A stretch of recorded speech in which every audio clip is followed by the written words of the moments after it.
हनुमान जी ब्रह्मचारी थे। ये बात तो सभी जानते हैं, लेकिन एक बात है जो बहुत कम लोग जानते हैं, और वो ये कि आजीवन अविवाहित होने के बाद भी उनका एक पुत्र था। श्री राम के अनन्य भक्त, अनंत बलशाली, समुद्र को एक छलांग में लांघने वाले, सोना की लंका जलाने वाले बजरंग बली को लेकर कई कथाएं प्रचलित है। हालांकि उनके पुत्र के जन्म की कथा कम ही लोग जानते हैं, तो आइए जानते हैं कि हनुमान जी के पुत्र का जन्म आखिर हुआ कैसे था। इसके पीछे आखिर कौन सी कहानी है, आइए जानते हैं। जब रावण भगवान राम से युद्ध में हारने लगा, तो उसने पाताल लोक के स्वामी यानी कि अहि रावण को श्री राम और लक्ष्मण का अपहरण करने के लिए मजबूर कर दिया। अहि रावण अत्यंत मायावी राक्षस था। उसने हनुमान का रूप धारण करके श्री राम और लक्ष्मण जी का अपहरण किया और उनको पाताल लोक में ले गया। जब इस बात का पता चला तो भगवान राम के शिविर में हाहाकार मच गया और उनकी खोज होने लगी। बजरंग बली श्री राम और लक्ष्मण को ढूंढते हुए पाताल में जाने लगी। पाताल लोक के 7 द्वार थे और हर एक द्वार पर एक पहरेदार था।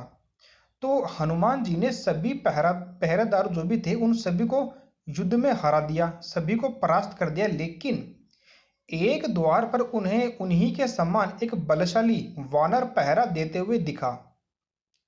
तो दिखने में एकदम अपने जैसे वानर को देखकर हनुमान जी को आश्चर्य हुआ।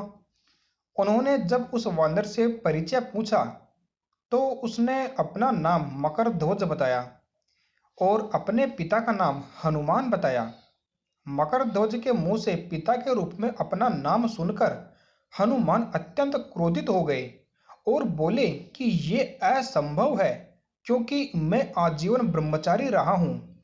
फिर मकरध्वज ने बताया कि जब हनुमान जी लंका जलाने के बाद में समुद्र में आग बुझाने के लिए कूदे थे, तो उनके शरीर का तापमान बहुत ज्यादा था। जब वो सागर के ऊपर थे, तब उनके शरीर के पसीने की एक बूंद सागर में गिर गई थी। उस एक पसीने की बूंद को एक मगरमच्छ ने, जो कि एक मादा मगरमच्छ थी, उसने पी लिया था और उसी पसीने की बूंद से वो गर्भावस्था को प्राप्त हो गई थी। उसने ही मकरध्वज को जन्म दिया था। पूर्व जन्म में अप्सरा थी ये मकर। वो मकर यानी कि मगरमच्छ पूर्व जन्म में कोई अप्सरा थी, लेकिन श्राप के कारण मकर बन गई थी।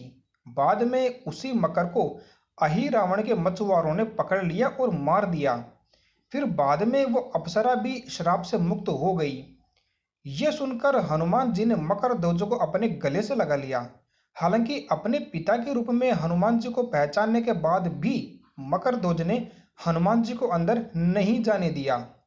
इससे हनुमान जी और भी ज्यादा प्रसन्न हुए।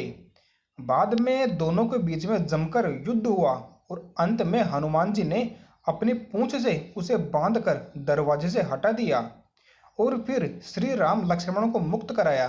बाद में भगवान श्री राम ने मकरध्वज को ही पाताल का नया राजा घोषित कर दिया। तो ये थी हनुमान जी के पुत्र की कहानी कि आखिर उनके पुत्र का जन्म कैसा हुआ। आपको ये जानकारी कैसे लगी, कमेंट्स में अपने विचार हमें बता सकते हैं। यहाँ हम ऐसे ही धार्मिक वीडियोस लाते रहते हैं। ऐसे ही और जानकारियाँ प्राप्त करने के लिए चैनल को सब्सक्राइब करें। धन्यवाद।